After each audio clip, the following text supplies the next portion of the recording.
Welcome to our deep dive into minimalism.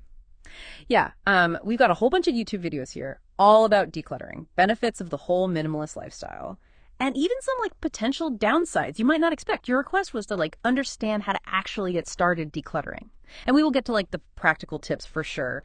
But first, I think it's fascinating to look at why people are drawn to minimalism in the first place. What's the appeal beyond just having a tidy house?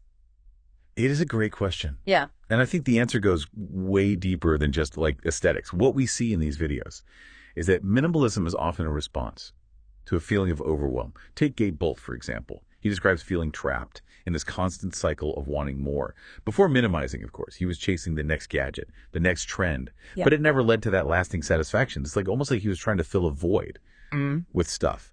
And minimalism became a way to break free from that. That's such a relatable feeling. I've definitely fallen into that trap myself. But how does getting rid of stuff actually help with that feeling of overwhelm? Is it simply having fewer things to manage? It's definitely part of it.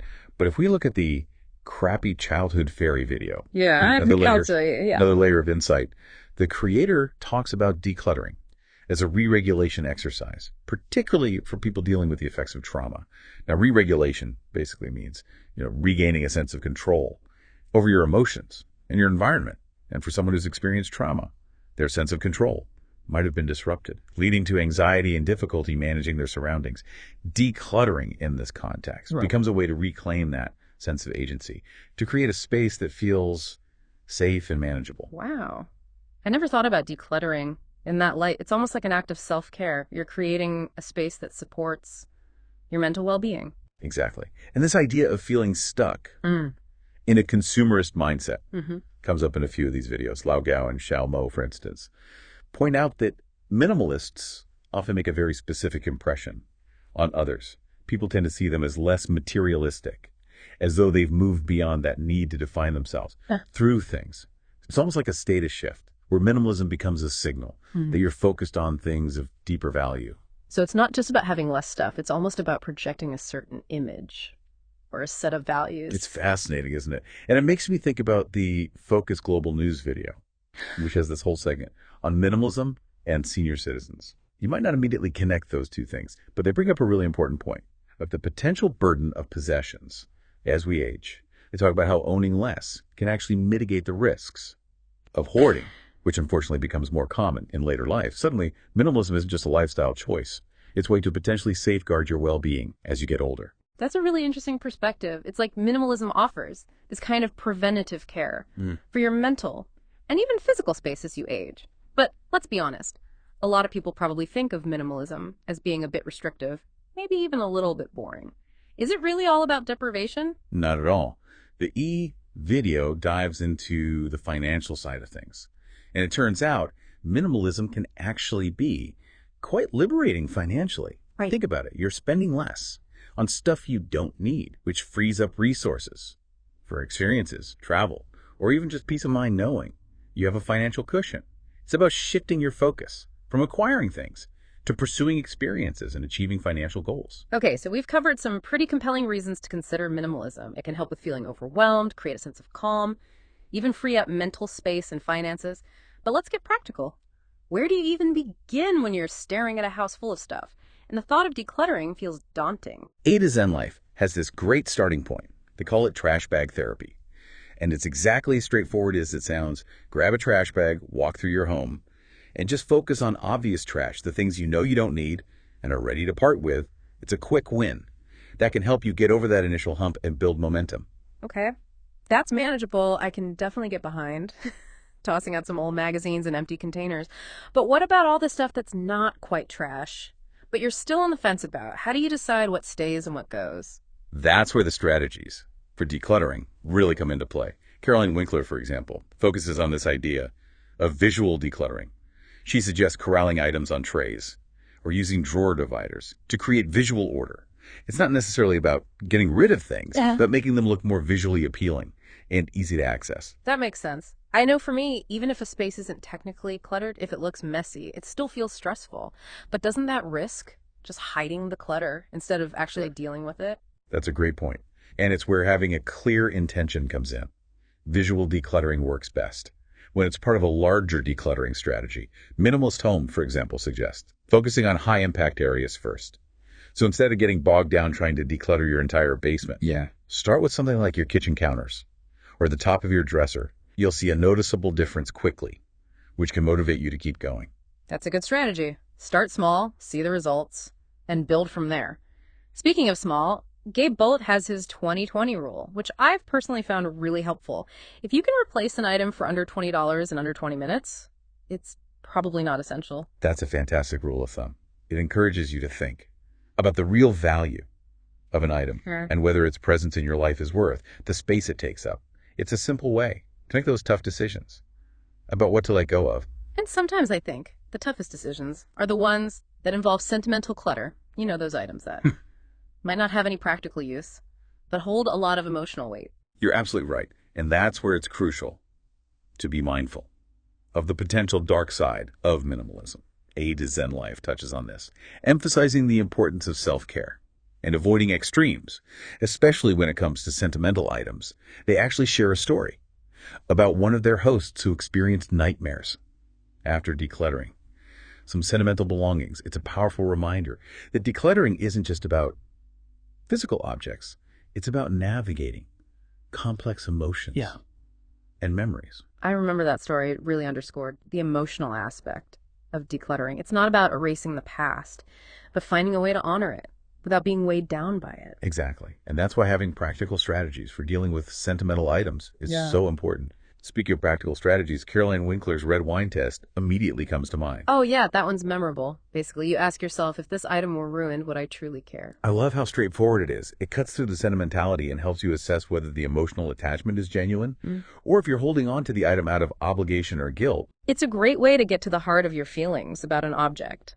And the Focus Global News video adds another layer to this, acknowledging how difficult it can be to part with items that have high monetary or sentimental value.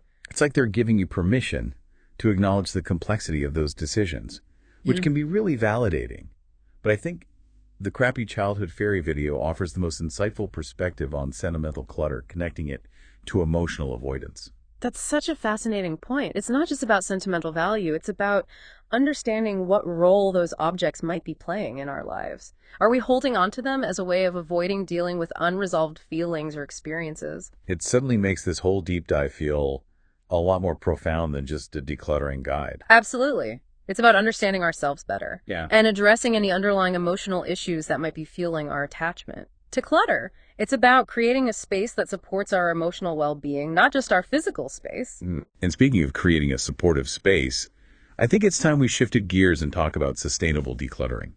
It's all well and good to get rid of stuff, but what happens to it all? That's a crucial consideration. A to Zen Life highlights the impact of clothing, pointing out that simply extending the lifespan of our clothes by wearing them longer can significantly reduce our environmental footprint. That's a simple but impactful action we can all take. And then Focus Global News hits us with this sobering statistic: 90% of items end up being discarded. It's a pretty stark reminder of the environmental consequences of our consumption habits. It is. And it makes you realize that decluttering isn't just about getting rid of stuff. It's about consuming more responsibly in the first place. It's about asking ourselves, do I really need this, before we bring something new into our lives? And encourages viewers to think about the entire life cycle of a product, from its production to its disposal. They make a strong argument for understanding the environmental cost of the things we consume so we can make more informed and responsible choices. It's about recognizing that our purchasing power is a form of voting. We can choose to support companies that prioritize ethical and sustainable practices. So our choices as consumers can have a real impact. Absolutely. And Minimalist Home adds that embracing minimalism can help us to break free from that cycle of consumerism that's driving so much environmental damage. It's about recognizing that true happiness and fulfillment don't come from accumulating more things, but from living in alignment with our values and creating a more sustainable future for ourselves and future generations. That's a powerful message. But even with all the benefits we've discussed, I imagine some people might still have reservations about embracing minimalism. That's understandable. Yeah. Change can be challenging, and it's important to acknowledge that minimalism isn't a one-size-fits-all solution. There are potential downsides to consider, And A to Zen Life actually does a good job of highlighting some of those in their video about the dark side of minimalism. They really emphasize finding a balance, right? It's not about going to extremes, but about simplifying your life in a way that feels sustainable and authentic. To you? Exactly. And I think their story about the host who experienced nightmares after decluttering some sentimental belongings really drives this point home. It's a reminder that our belongings can hold deep emotional significance. And decluttering isn't just about getting rid of stuff, but about navigating those complex emotions and memories with care and sensitivity. Absolutely. And Caroline Winkler adds another layer to this by emphasizing that minimalism shouldn't be about conforming to someone else's standards or aesthetics. It's about creating a space that reflects your unique personality and values. So it's not about achieving some picture-perfect minimalist aesthetic that you see on Instagram, but about creating a space that feels authentically you. Exactly. And Focus Global News reminds us that minimalism isn't just about individual choices. It's about creating a more sustainable and equitable society. They talk about mindful consumption, responsible disposal practices, and recognizing that our individual actions have a collective impact. It's about using our choices to create positive change, both in our own lives and in the world around us. Yes, and Sioe makes this connection as well, arguing that minimalism can be a pathway to financial freedom. It's like by reducing our reliance on material possessions, we free up resources to pursue our passions and create a life that feels more aligned with our values. It's about recognizing that true wealth isn't measured by the things we own, but by the experiences we create, the connections we foster, and the impact we have on the world. You summed it up perfectly. It's about living intentionally, making mindful choices, and creating a life that feels rich in meaning and purpose. But I think it's important to address one fear that a lot of people have when considering minimalism. What's that? The fear of missing out. Oh, absolutely. Especially in a world where we're constantly bombarded with messages about what we need to buy, what experiences we should be having. It's easy to get caught up in that feeling that you're somehow falling behind if you're not constantly acquiring more. And thankfully, our YouTubers offer some helpful strategies. For combating that fear, Minimalist Home, for example, suggests reframing your perspective. Instead of focusing on what you might be missing out on, focus on the abundance you already have in your life. It's about appreciating the experiences, the relationships, the simple joys that are already present in your life. Exactly. And A to Zen Life adds that it's crucial to define your own version of success and fulfillment. It's about recognizing that your worth isn't tied to your possessions or your achievements, but to who you are as a person. It's about creating a life that feels authentic and meaningful to you, not one that's dictated by external pressures or expectations. Exactly. And Caroline Winkler reminds us that happiness is a choice, not a destination. It's about finding joy in the simple things, cultivating gratitude for what we have, and letting go of the need to constantly chase after more. It's about being present to the beauty and abundance that already exists in our lives. You put it beautifully. And I think this leads us to another essential aspect of minimalism that we haven't discussed yet, the idea of letting go. Letting go. Yes. It's about releasing our attachment to physical possessions, to outdated beliefs, to unhealthy relationships. It's about creating space for new possibilities, for growth, for transformation. So it's not just about getting rid of physical clutter. It's about releasing anything that's holding us back from living our most authentic and fulfilling lives. That's a great way to put it. And the Crappy Childhood Fairy video emphasizes the healing power of letting go, particularly for those who have experienced trauma. It's about releasing the weight of the past, letting go of the pain and the hurt, so we can move forward with greater freedom and ease. Exactly. And A to Zen Life reminds us that letting go doesn't have to be an all-or-nothing proposition. It can be a gradual process, a series of small releases that lead to a greater sense of liberation over time. So it's about taking small steps, making conscious choices, and trusting that the right things will stay with us, while the things that no longer serve us will naturally fall away. Exactly. And Caroline Winkler adds that letting go can be an act of self-love. It's about choosing to surround ourselves with things that bring us joy, that support our well-being, that reflect who we truly are. It's about creating a life that feels aligned with our values and our vision for ourselves. Precisely. And this process of letting go can be incredibly empowering. It can help us to reclaim our space, our time, our energy. It can help us to create a life that feels more authentic and fulfilling. It's about recognizing that true freedom comes not from accumulating more things, but from letting go of the things that no longer serve us. But I imagine letting go can also bring up a lot of fear. Oh, absolutely. Fear of judgment, fear of regret, fear of scarcity. These are all very real and valid fears that can hold us back from embracing minimalism. So let's tackle those fears one by one. First up, fear of judgment. What if people think we're weird for wanting to own less? That's a common fear, and Minimalist Home offers some great advice. Surround yourself with supportive people. Find a community, whether it's online or in person, where people understand and respect your choices. So it's about creating a circle of support where you feel encouraged to live in alignment with your values, even if those values don't align with societal norms. Exactly. And A to Zen Life adds that it's important to focus on the positive impact that minimalism has on your own life.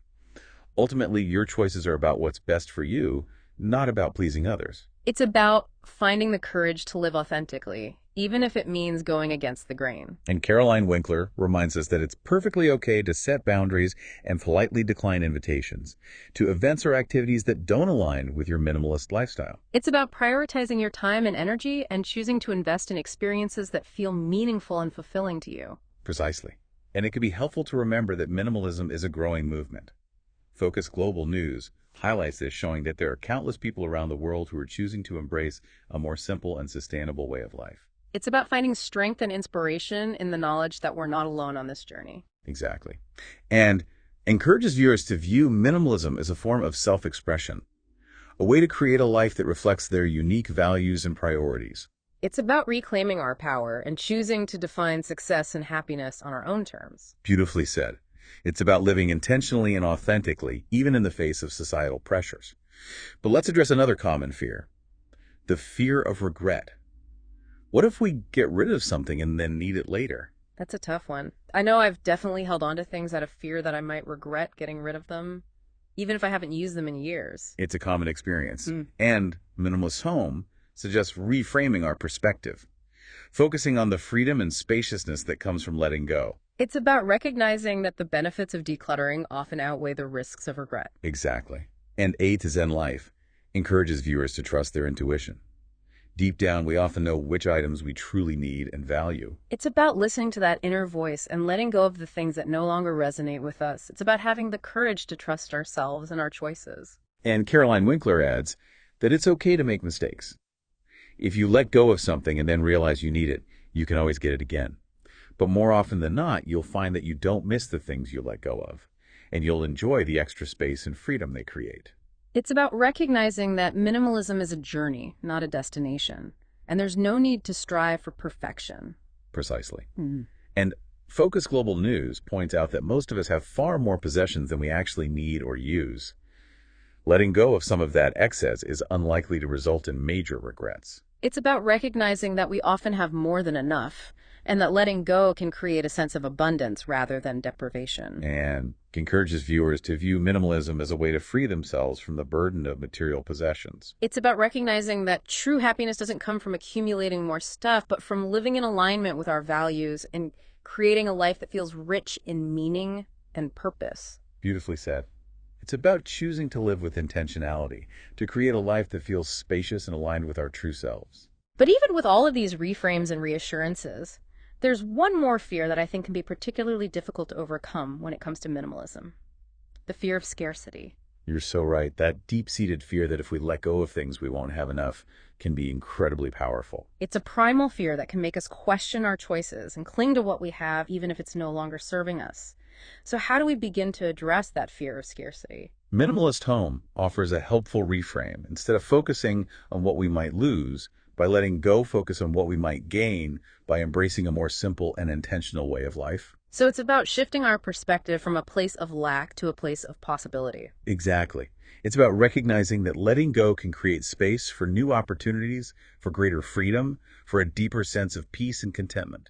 And A to Zen Life encourages viewers to trust in their own resourcefulness. They remind us that we often have more than we think we do, and that we can always find creative solutions if unexpected needs arise.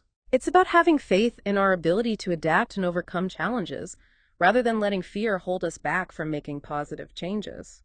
And Caroline Winkler adds that letting go of material possessions doesn't mean letting go of security or comfort. It's about finding those things in more sustainable and fulfilling ways. So instead of seeking security in material possessions, we find it in our relationships, our experiences, our connection to something larger than ourselves. Exactly. And Focus Global News reminds us that the fear of scarcity is often rooted in societal systems that prioritize profit over people.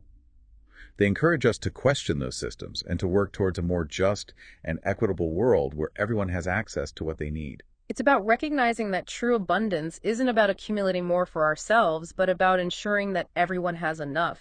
And echoes this sentiment, encouraging viewers to view minimalism as a form of resistance against consumerism. By choosing to live with less, we challenge the systems that perpetuate scarcity and inequality.